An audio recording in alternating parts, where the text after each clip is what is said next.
Well, hello everyone. Welcome to It's Just Andrew edition of the Missing Wolves post-game podcast live stream thing. My guest tonight was going to join me, but then a bunch of Wolves Twitter friends, family, Wolves Twitter family, I think that's probably the apt term, got together, went to the game tonight, and no hard feelings because good Lord, that was a ugly, terrible basketball game.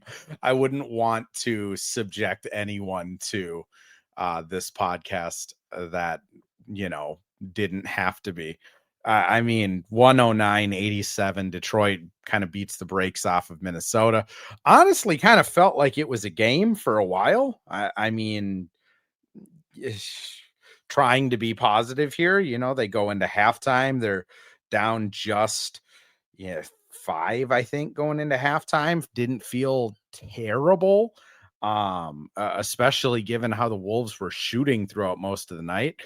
They come out of halftime and it just didn't get any better. Detroit ends up, making that lead into a double-digit lead, and then the fourth quarter, the wheels just kind of came off. I mean, it's tough to even take anything from a game like this because it was just so bad offensively. Minnesota shoots 27 of 85 overall, 9 of 43 from the 3-point line. I mean, they forced 20 turnovers and only got 12 fast break points. I mean, nothing was going right for them. And it seemed like pretty much from the start, that was kind of the game we were going to be in for. They did shoot a little better in the first quarter, 40% from the floor, 30% from three. Again, if we're going to take positives, Rudy looked good in the first quarter. Julius, I know it's easy to forget now that we saw the rest of the game, but had a pretty good first quarter. And they kind of go into the second quarter, down 9, down 9, but not like an insurmountable lead. And for kind of how the Wolves played, it kind of felt like maybe it was a little bit better. Second quarter, Dante starts to get going a little bit. Still was just an ugly shooting game. I mean, Dante has 11 in the second quarter, but shot 8 shots to get there. And it just every time the Wolves would get someone open, whether it was Mike Conley, TJ, Nas, anytime someone would get a breath of daylight, even Bones, it was just a wild miss. I mean, not even particularly close. Second quarter, Wolves shoot 29% from the floor and 15%, 2 for 13 from 3. But again, again, if we're going to try and take something from it, their defense was fine. Detroit also down a couple players. They held them to 49 points on just 45% shooting after the first half of play. And I think, again, you're looking at a Wolves team of well, that was a terrible first half, but they're only down 5. Let's see what the third quarter brings. Again, third quarter, just not ideal, as my dogs are squeaking toys in the background. I hope everyone loves that, but just not ideal. 2 for 9 from 3. The team talked about turnovers quite a bit after the game, but honestly, they only had 14. That's not the reason they lost. The reason they lost is just for whatever reason they couldn't get any type of flow, any type of offense. We asked Finch, does he think it was a physicality thing? Finch is we didn't really get out physical. Again, they kind of held their own for over half of the game. I mean, my read on it is just everyone has their breaking point. Farah brings up in the chat that Nas had to have one of his worst games as a Wolves in a Wolves jersey. Comes in, bricks his first 2 threes, struggling to get anything going, ends up not having a good game at all. Bringing his stats up here real quick. Finishes with 8 points on 3 of 15 shooting. All 3 of his makes were from 2. He went over 7 from 3-point range. That's just kind of the night. And I think when you're, playing good defense the first half and the first little bit of the third quarter, and you're really getting into guys and you're focused and rotating and playing hard, and then you go to the other side of the floor and you get an open look and then you just brick it.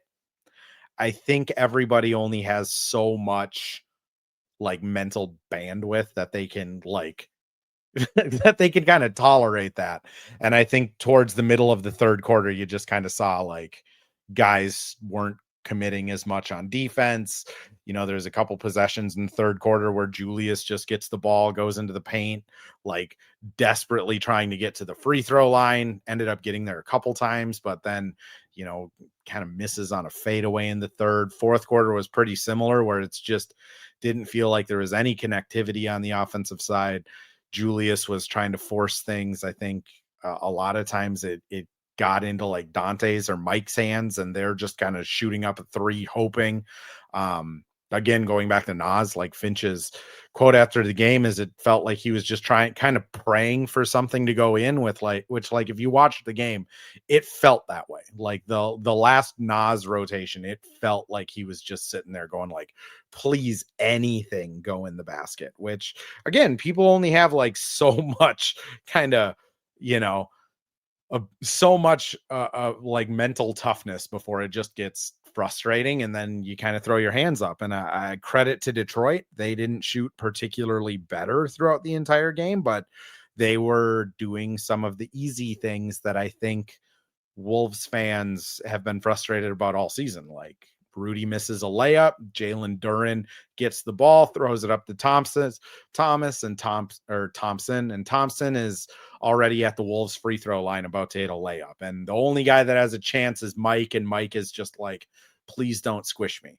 Couple other I mean, it was just that was kind of the story of the game, is Detroit was able to give themselves easy opportunities and easy looks. Meanwhile, the Wolves, it just looked like everything was difficult, like everything. Even to the point where it's like, I think TJ had it on a fast break at one point and like shoveled it to Bones, and Bones like bricked a three off the heel. And it's like TJ could have just drove in and like probably got a layup. It's just not an ideal game. So kind of what I'm taking away from it is defense looked good again for the first 2.5 quarters until that kind of tipping point happened.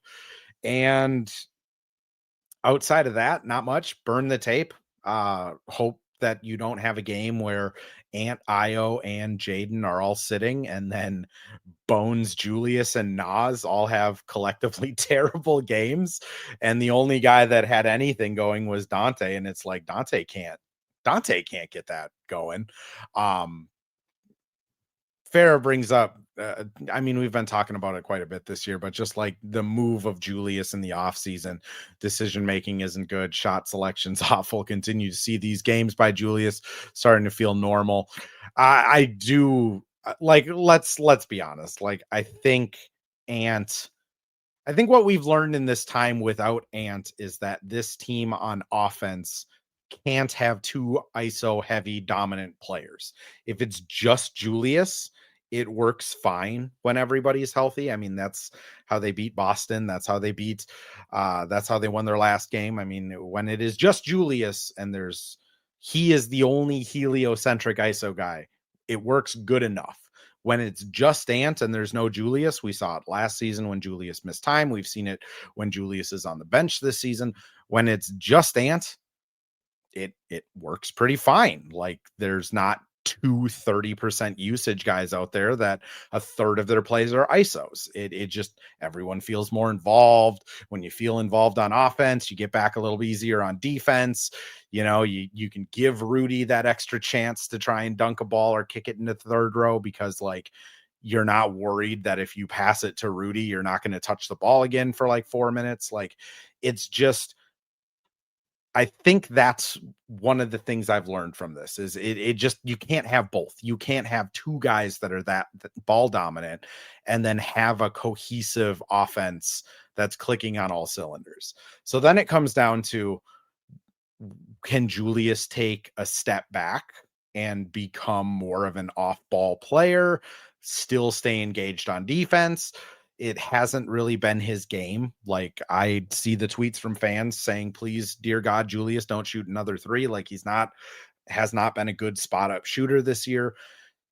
He kind of needs the ball in the paint. He kind of needs to get that full head of steam when he's driving. Like, I don't know if that'll work. I think last year in the playoffs, kind of watching some of that stuff back over the last couple weeks, just to kind of like what's different.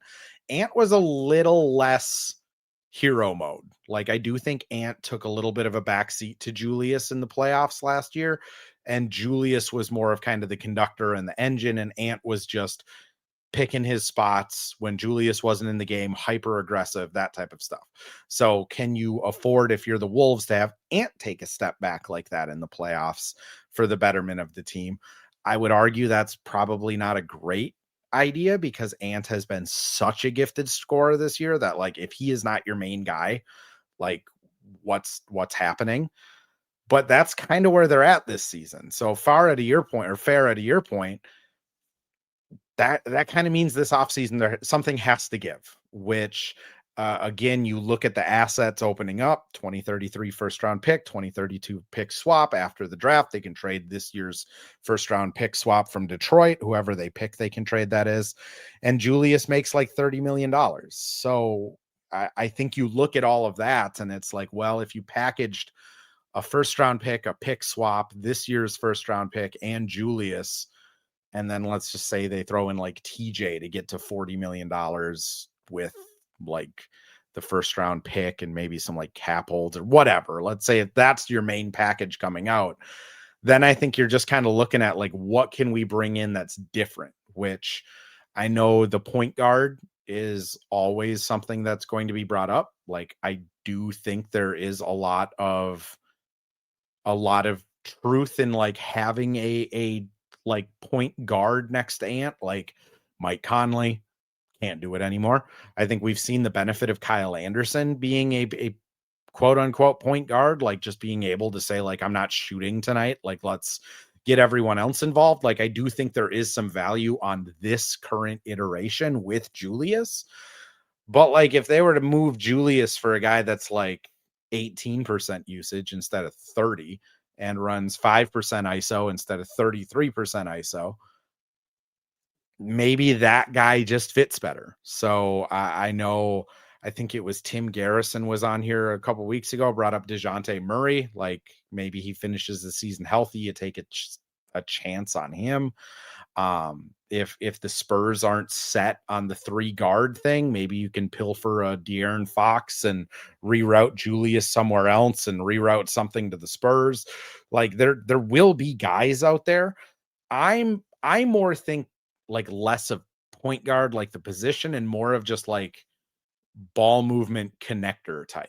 Like even if you were to trade Julius, put Nas in the starting lineup and just get like DeJounte Murray, for example.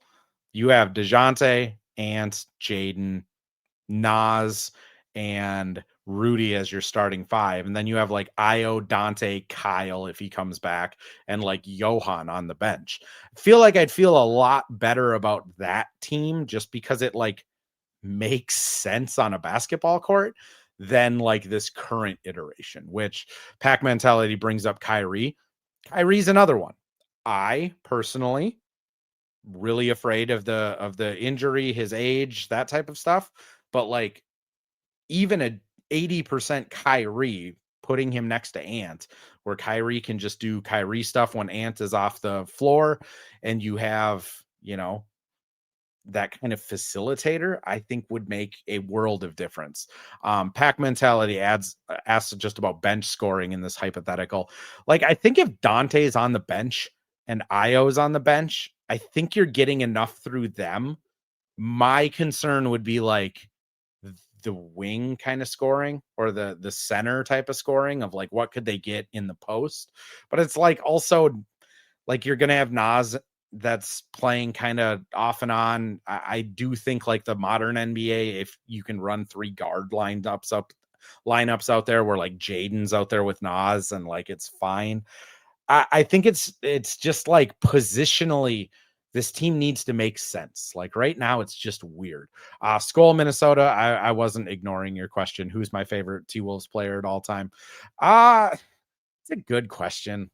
I mean, like mine are all weird because like when I was like in high school and like immediately after I graduated, those were the dark days of the Wolves. So like I was a huge Kevin Martin guy, really liked Kevin Martin.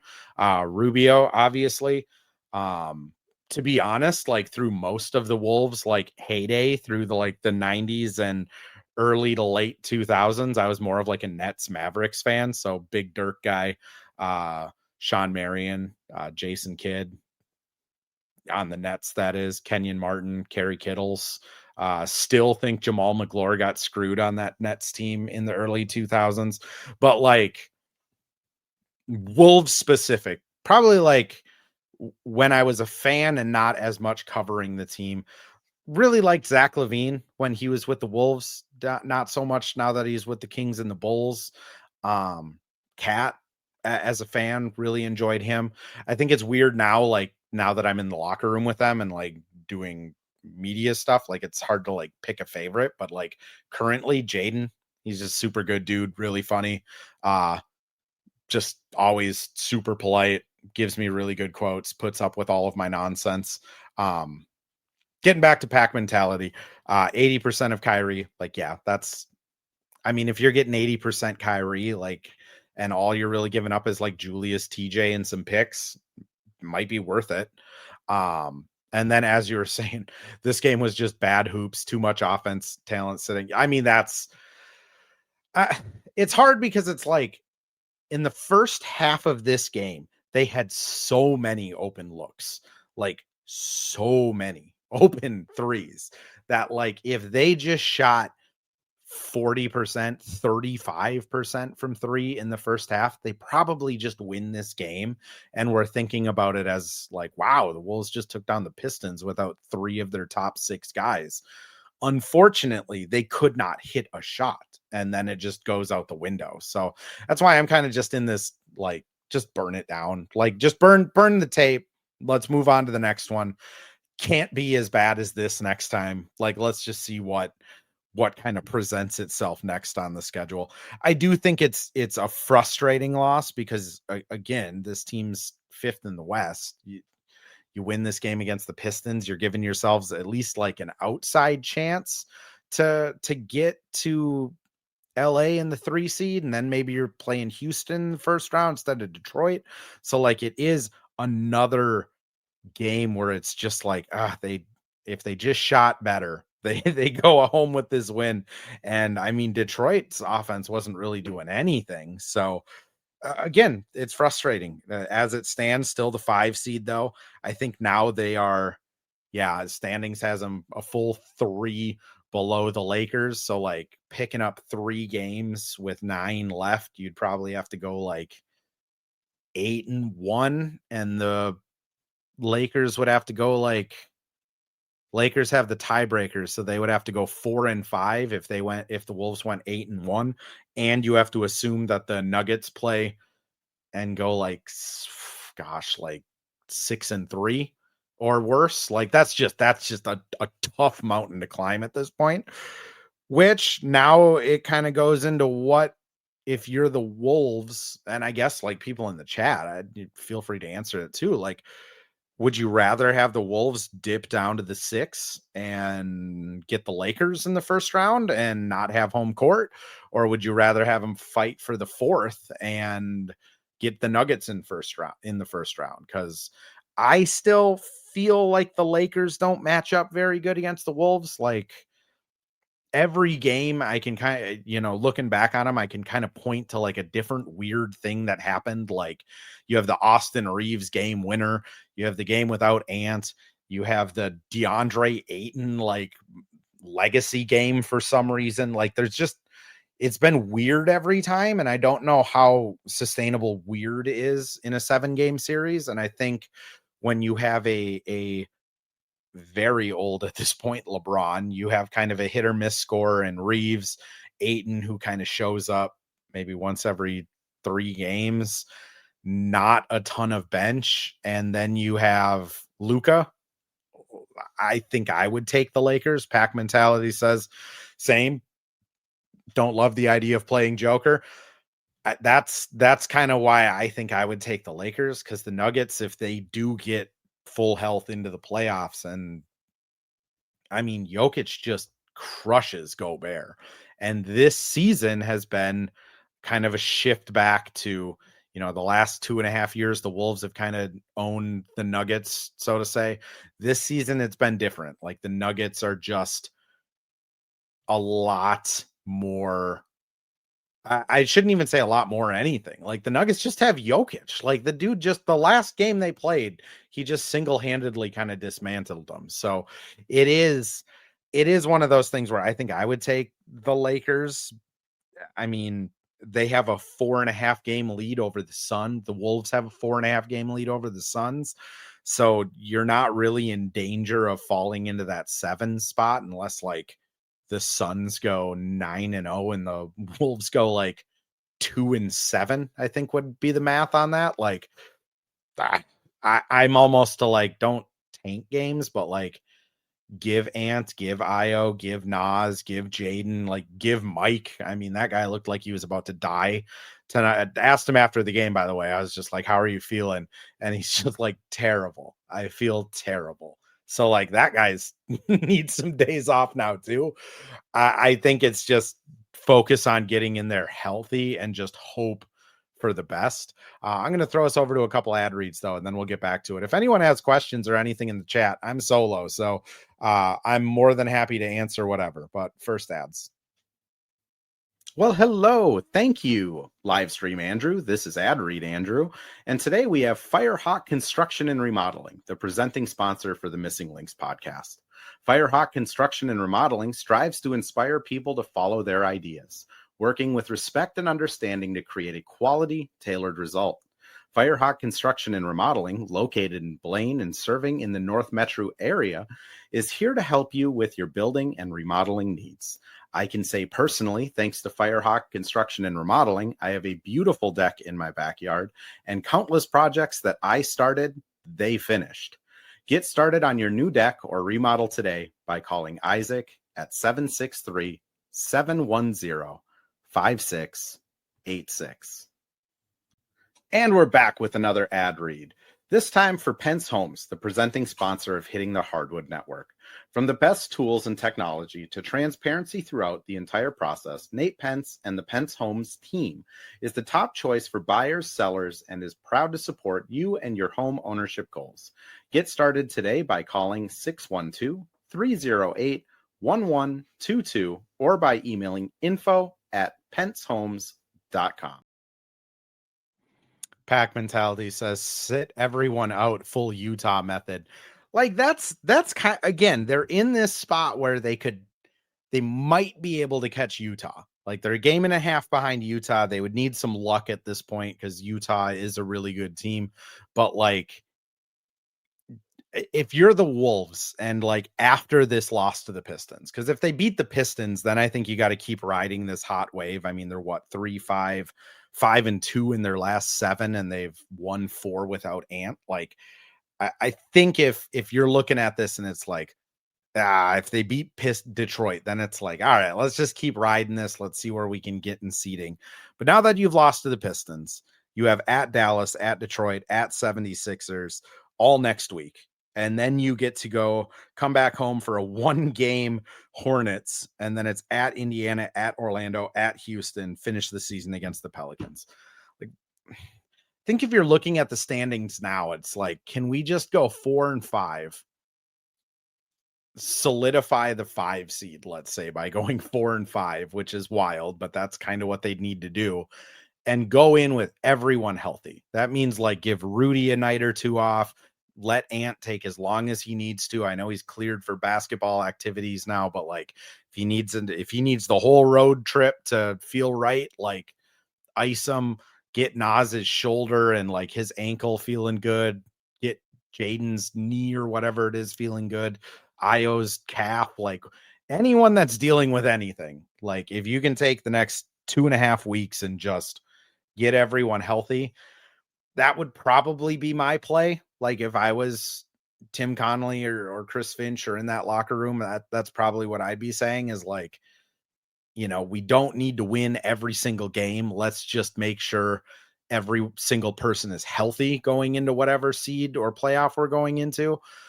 I mean, get Johan some minutes, get TJ some minutes, see if he can get Jalen a little bit better shooting. Like Again, I understand the playing Mike from, if they win this Pistons game, like they can conceivably keep kind of forging forward and maybe get that 3 seed and then have home court, avoid OKC in the first or in the second round of the playoffs. Like I understand that thinking. And I do think like keeping rotations, like when you have a guy like Mike that you can just throw into the first or into the starting lineup, and you don't have to mess with Bones minutes, and when he comes in, you don't have to mess with any of that stuff. Like that's ideal, right? Now that they're kind of stuck where they are, I do wonder if, as pack mentality says, pick a limb and sit out. Like I think that's where I would go, because if this team isn't going into the playoffs healthy, like if they're down Jaden, I don't know where they go. Like, if you're down Jaden, who plays upper 30s in minutes every night and guards the opposing team's best player, and now you're playing Io, Dante, and Ant in the starting lineup, like I don't know if they beat Denver. Like that's a tough task. I don't know if they beat the Lakers if that's the case. Same with Ant. If he's out, I don't know where they go. If Julius is actually dealing with something, like it gets a lot tougher. So I guess what I would kind of say, and what you guys are kind of hinting at, is like, don't be surprised if there's some weird lineups that come out in the next 2.5 weeks. Don't be surprised if this team does go on a little bit of a slump, or if they lose like every game on this road trip, and then everyone's healthy and they use the last 5 or 6 games to just get right before the playoffs and like blow people out.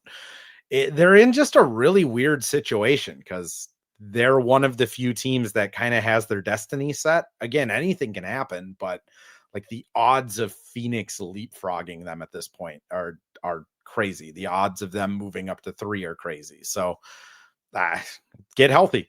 Farah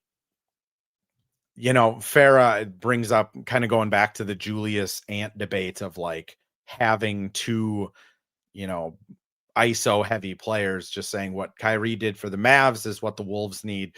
Took a backcourt facilitator, became a playmaker. Then when they needed him to score, he was doing it at a high level. That's exactly what he did in the 5-game series that we had against them 2 years ago as the Wolves. Like he figured out a spot. He figured out like, all right, Luka's going to run most of this. I'm going to get open shots. I'm going to do hustle things. When Luka's off the floor, I'll kind of get myself going. But like when Luka's on the floor, I'm just going to be out here to be a quite literally an old-fashioned point guard, trying to get everybody on the team feeling involved. Luka sits, he gets himself going. And then at the end of the game, if Kyrie feels he has a mismatch, he's, felt a little bit of consistency, a little bit of rhythm from playing without Luka in those minutes, and then calls his own shots. I think with Julius and Ant right now, I think, again, like last year, Ant kind of did that in the playoffs, was just like, Julius, go bowl people over. I'll be here cheering you on. And I think this year, everyone kind of sees that like Ant is so clearly the better offensive player, that like you almost need Julius to take that back seat. But also Julius has never really had to do that a whole lot in his career. It's just, it gets tricky. Like, how do you get a guy to move off his tendencies? Julius obviously like still wants to try and get himself going so he can help out in wins. If you're getting nothing from Julius, you probably don't have a chance to win. But like, I think it's easier when you have two guys that are like not at the same position, but like you look at like Jaylen Brown and Jason Tatum. Like Tatum right now is going, hey, JB, you did this all year. You keep doing your thing. I'm going to just be over here. I'm going to shoot threes. And when you're not in the game, I'm going to do my thing. But when JB's in the game, Jason Tatum's off to the side. You look at like Chris Paul and James Harden. Chris Paul, I mean, there's a reason he got traded to OKC for like Russell Westbrook and like a refill of Gatorade. He was he appeared to be terrible in Houston, but a lot of that was because it was like when he's on the floor with James Harden, Chris Paul was standing off to the side, kind of saying like, okay, you do your thing. I'll be over here. I'll get myself going when you're out of the game. Didn't work as well for CP3, had to go back to OKC, rehab, go to Phoenix, rest is history.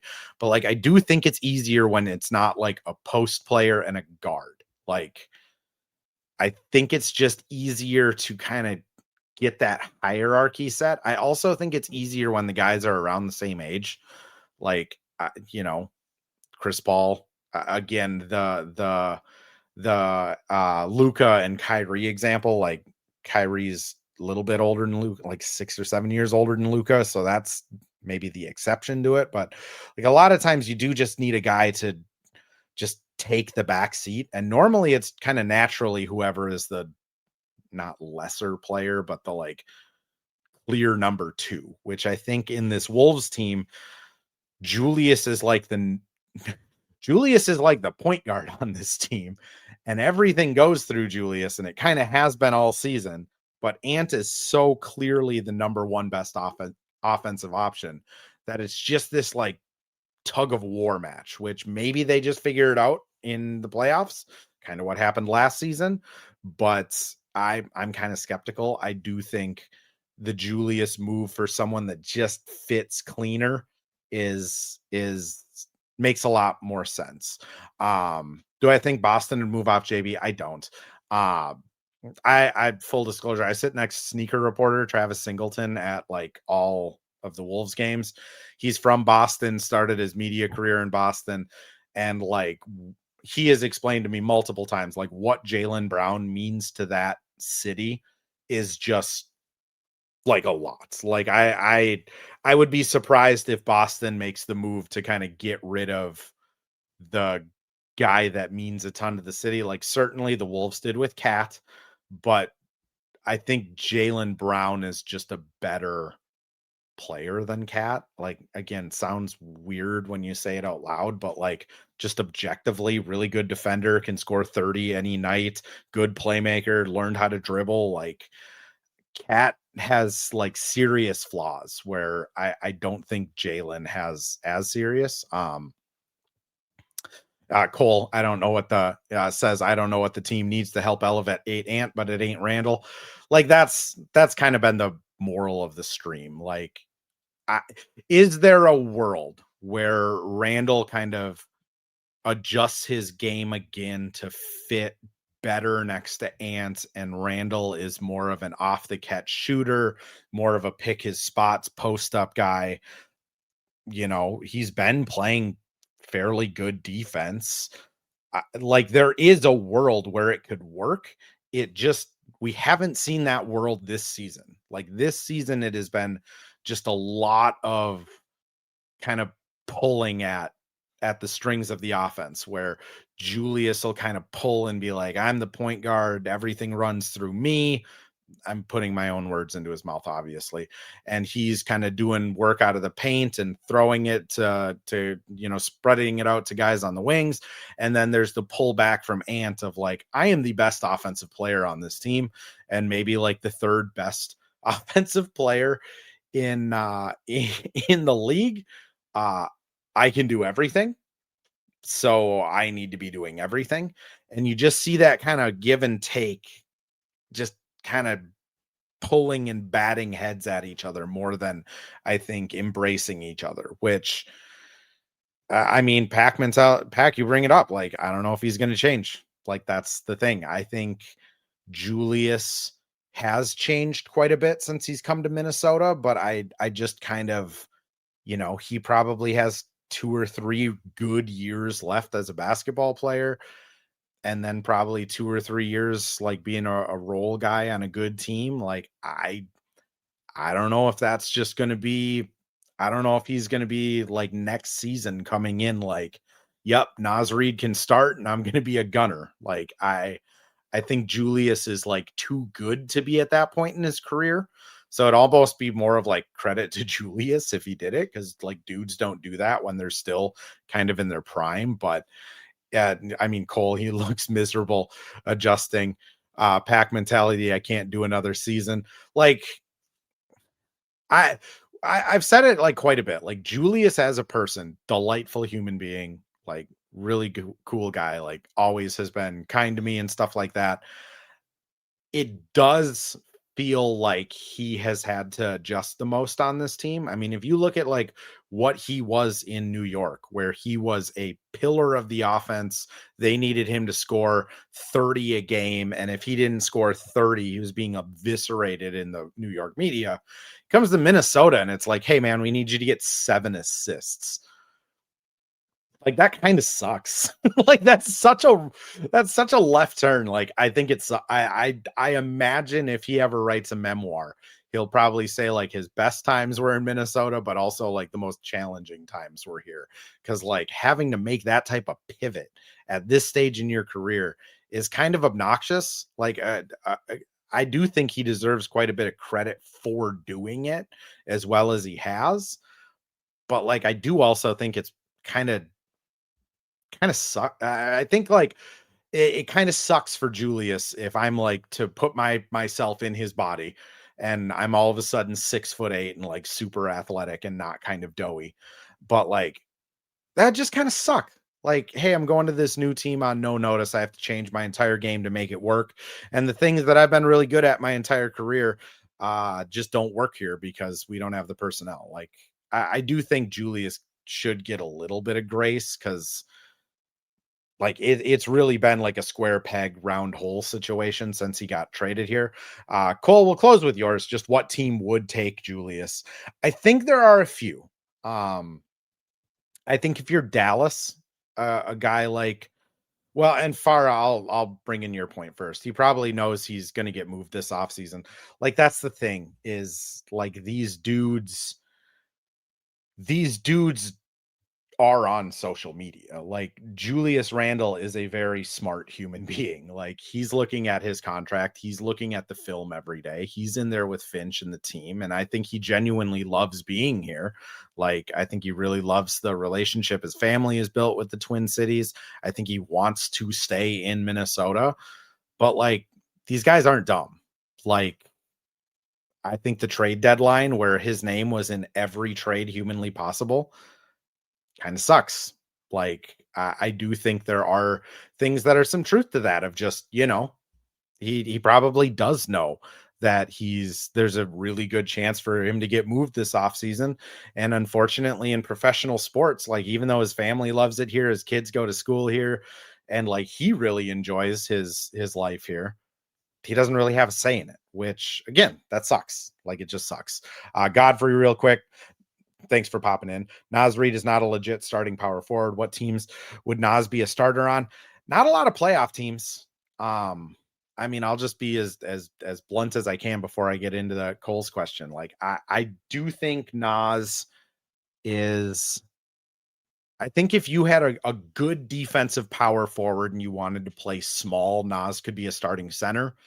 I think if you schemed your defense to hide Naz on defense and had him as a wing, I think, you know, that could be like he could be a fairly good like starting power forward, small forward. But like if you're looking around like the contenders, like I don't think Naz is starting on Denver. I don't think he's starting on OKC. I don't think he's starting on this Detroit team. I don't think he would start in Boston. Like I think Naz is definitely a guy that would be in a top 8 rotation everywhere, but he's just not quite to that starting point yet, which I think if you're high on Naz, you think he just needs more minutes, more opportunity, more consistency. Maybe he'll get there. I think if you're low on Naz, you're probably like he's 26 years old. He only has about a year before he's in his prime. He kind of is what he is at this point. I mean, what I would say is like Naz Reid has been bet against his entire life, like grew up with nothing, made it, picked himself, skipped draft workouts to get signed by the Wolves as an undrafted guy. Started off not being able to jump over a phone book, and now he's all the way over to where he is now. Like, I do think if I were to guess, Naz Reid is going to be a better version of himself next year than he was this season. I think, you know, the loss of his sister and just like all of the turmoil around that, missing training camp, just, you know, tough. Like, it's really tough. I think this is almost kind of like in my mind, I'm almost kind of giving this like the lost season type of benefit of the doubt, kind of the same way I'm giving it to TJ of like, we learned nothing about Terrence Shannon this season. Let's give him a full offseason and see what he looks like at the beginning of next year. I kind of give Nas the same benefit of the doubt just because it's been so like packed with turmoil. Okay, so cool. What team would take Randall? I think Dallas would at least kick the tires on him. They have some contracts that they could move out. Daniel Gafford, there's some other things they could piece together. And I think if they choose to keep Kyrie, you could come in next year with Kyrie. Oh gosh, forgetting his name. Their center that is a lob threat that I can't remember his name. Derek Lively, that's what it is. You could come in with Kyrie, Derek Lively, Julius Randle, and Cooper Flag. And then in that ideal world, you were saying, Coop, you are our number one. Kyrie, you are our number two. Julius, you are going to be allowed to cook every minute they're not on the floor, but you are going to be the number three guy. And then Lively is going to be cleaning everything up. I think you put Lively next to Randall. It makes pretty good sense. Coop, better defender than I think people realize. Like, he'd be able to help out on it. Like, that to me makes sense. I also think Phoenix could be a team that's sniffing around Randall. You think about like Devin Booker, Julius Randle. I think if you're Phoenix, you're not inside the building with the Wolves. You're not like us watching every single game and play of the Wolves. I think you're looking at Randle from the outside and saying, hey, Devin Booker and Julius Randle, you know, we kind of got some young talent. Maybe we can get a free agent, get a big three here with Randle being the third. Like, I think they would take a chance on it. Pack Mentality says the Pistons. What I heard is the Pistons were more interested in like upgrading over Tobias Harris, but I don't think they need to do that anymore, just to be honest. I think they just have a well enough rounded team. Certainly they could like they can make the salary work and probably get Julius. The other team I'll bring up just quick with Julius, I think the Clippers. Again, you have Darius Garland, you have Kawhi Leonard, who, you know, plays some days, doesn't play other days. Garland is injured pretty often at this. Garland, not Lind. Garland has been injured throughout his career so far. And one thing Julius does is he plays through everything. If you're the Clippers and you have this foundation, you probably don't have to give up a ton to get Julius, especially if the Wolves are just dumping him for picks to make a different trade. Like, I think he makes sense with the Clippers. Like, I think as kind of being that workhorse, just chewing up innings to, you know, make a baseball reference. I think it could make sense. So I do think there's going to be teams out there that'll be interested in him. Like, Randall is like a quality player.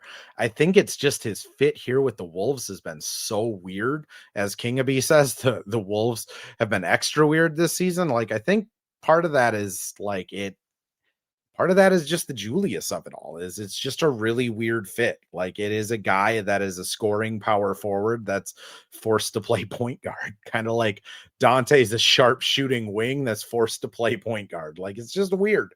But I think I'm going to call it with that question here.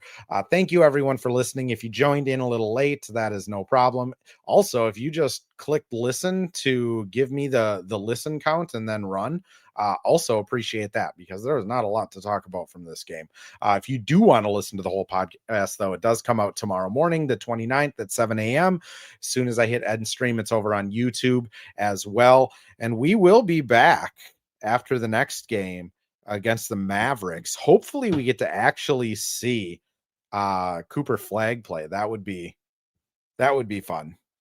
Been missing Cooper Flag quite a bit on these Wolves games, but we'll be back after the Mavericks game, hopefully with some more vibes. Last thing I'll say is if half of the team is benched, don't let them bum you out too much, because it might be just they know what their fate is now. So we'll see where it goes from there. Thanks everyone for listening.